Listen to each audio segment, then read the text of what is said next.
Welcome everybody to another episode of the Cannabis Review. I am delighted to be joined by Matthew Herold on today's show to talk about some marketing and other things. Matthew, how are you keeping?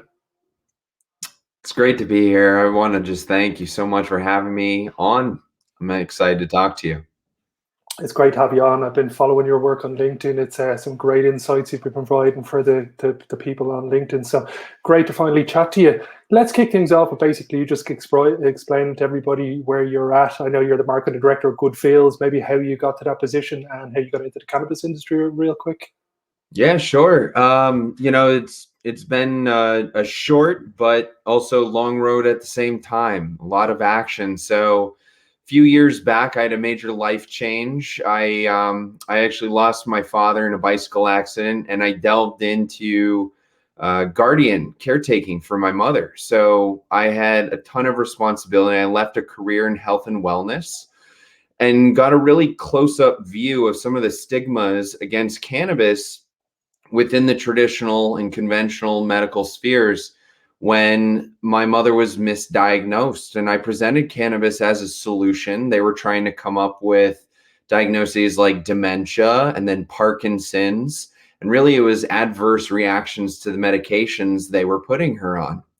And so I found it a bit disheartening that I couldn't have a conversation with some of the doctors in charge of her care to have really something that I saw as a productive exploration for something that could help her. Now, in this time, a close friend of mine started to check in on me just to see if I was okay. And it was sort of my escape that we would talk about the new vertically integrated company that he had just been promoted to director of operations. So we'd spend hours getting into the spreadsheets, talking about what are the problems or challenges that they're trying to overcome. And I got more and more interested, and he was definitely nudging me along the way. And finally, I decided to take it seriously. So I studied cannabis very intensely for about 6 months. And then just over 2 years ago, I did a week of training where I got to see every single aspect from the extraction laboratory to the cloning, the mother room, the full cultivation experience to how it's processed, trimmed, cured, packaged, transported. And then I started my very first day inside a medical dispensary on 4/20 2 years ago. That quickly led to all sorts of opportunities, promotion into marketing. And since then, I've worked with several companies after staying there about a year. And here we are today. Amazing. Okay, that's a pretty great story. Let's kick into the first topic of conversation. I think it's something that you're going to be able to shine a lot of light on. Cannabis becoming a wellness industry. Do you agree or disagree? Absolutely agree. Absolutely Okay. agree. And Mhm. do you see much more acquisitions happening now from the wellness side of business into the cannabis side? It's hard to say how it's going to go exactly. I can't speak to that specifically, but what I can say is that the wellness industry is very, very large. I think a lot of people don't realize that it's bigger than alcohol. It's also bigger than the global pharmaceutical industry. We're looking at a $4.5 trillion industry. Beauty alone, which cannabis has barely begun to touch, though we know some of the efficacy of CBD, as well as there's promising results for other cannabinoids, like even THCA in its raw form seems to be beneficial to the skin. And beauty is a $1 trillion industry alone, and that's just part of wellness. So when we look at that, we look at the spa scene, which is considered separate. We look at all of these caretaking services. There's a lot of opportunity for cannabis to be integrated into those. I think we're at the very, very beginning, yet my personal perspective comes from the standpoint of looking at the data for why people consume cannabis in the first place. And when you dig into those, you see that even if somebody is not necessarily a medical patient, they may be self-medicating. And at the very least, their reasons typically are all surrounding something that is relatable to wellness and the pursuit of a higher quality of life. Okay, yeah, I think it's an exciting one that most people aren't paying too much attention. The capital that the wellness industry does have to be able to enter this space is going to be pretty vast. And when they do finally push the button, I think there's going to be a big chunk of the industry bought up by the wellness industry. Next topic of conversation, and it's something I think, again, you're an expert at, and most people haven't got a clue about, the art of marketing in the cannabis industry. Again, a lot of people are barred from using social media sites. We had Luke from Can, an LA-based microdose drink on. They had a great campaign where they more imitated to what the effects and the lifestyle that reflects Can. Do you see a lot of creative campaigns happening like that? Or do you see people sitting on their hands and not knowing really what to do with themselves? I think you get a mix of both, right? Can's a great example. It's interesting you say that because Can recently entered Massachusetts. We're also a beverage company at Good Feels. So we're doing a lot in the aspect of celebrating life and wellness. That's the essence of what we do. And across the board, there's certainly a lot of confusion. Now, each state has different regulations, which is going to make it challenging. For example, a distinct East Coast versus West Coast difference. In California, on adult consumption products, you can offer promotional discounts. On the East Coast, here in Massachusetts, you cannot offer discounts. So right away, that shifts your strategy for marketing tremendously. In terms of people sitting on their hands, I think you do have people that are confused at what they can and can't do. Social media is a challenge. Digital advertising is starting to open up just in the last year or two. So I think we're going to see a lot more creativity coming to the forefront. Okay, and we've recently seen New York have legalized cannabis, and we saw Dutchy have their big, huge billboard on Times Square, and Weed Maps, if I'm not mistaken, had another one there the other weeks. Do you see that becoming a lot more prominent across the states, such as Super Bowl ads and whatnot, where the cannabis industry is up there with the Pepsis and the Cokes and the Budweiser ads in terms of quality? Is going to be in terms of quality. Yes, I think that's coming. Cannabis comes from a background very closely integrated with music, art, and all sorts of, back in the prohibition in the US, there's a very prominent actor that refused to stop speaking about cannabis, and he got arrested. He was a very high profile person. My point being that in terms of the quality of what we're going to see, I think it's going to keep getting better. There are more celebrities signing into the space. Everyone from Martha Stewart to Jay-Z. It's going to bring that level of production up.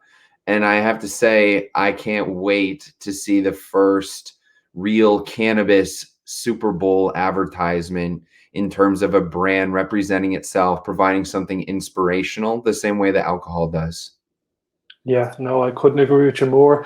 And how do you guys at Feels Good, or Good Feels, excuse me, how are you finding the ability to maneuver within each state? I know where you guys, you have separate state laws. So have you guys got distribution nationwide, or is it specific states that you guys have focused on? I'd be interested to know your distribution method.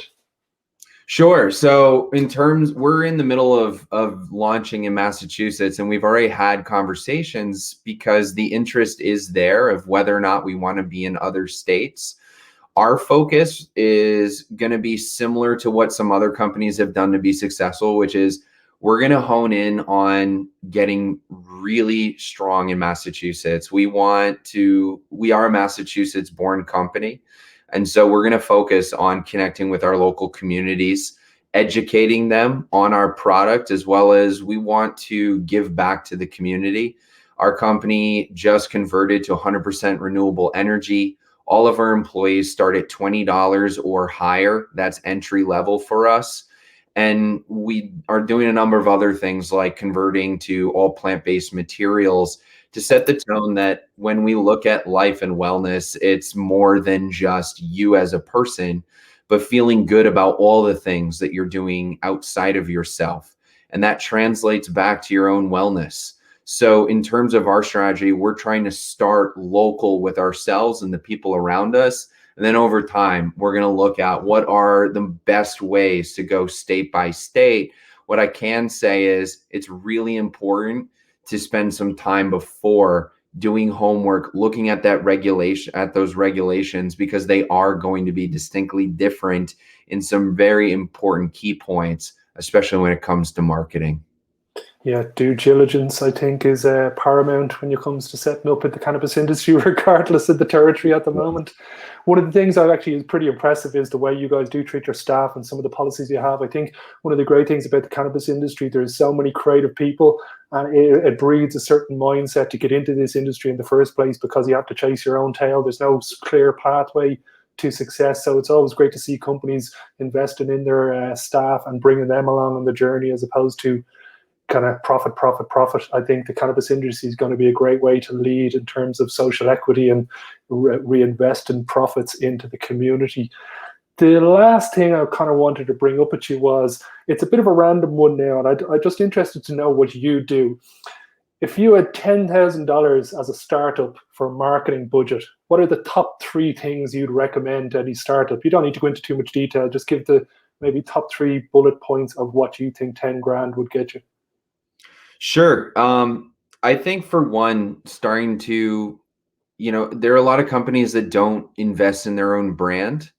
So I think doing some research, spending some of that money into the sweat of really getting out there, whether it's through digital medium or getting in person, which has been difficult, to interview people and start testing ideas. So with Good Feels, we went through an exercise to really learn.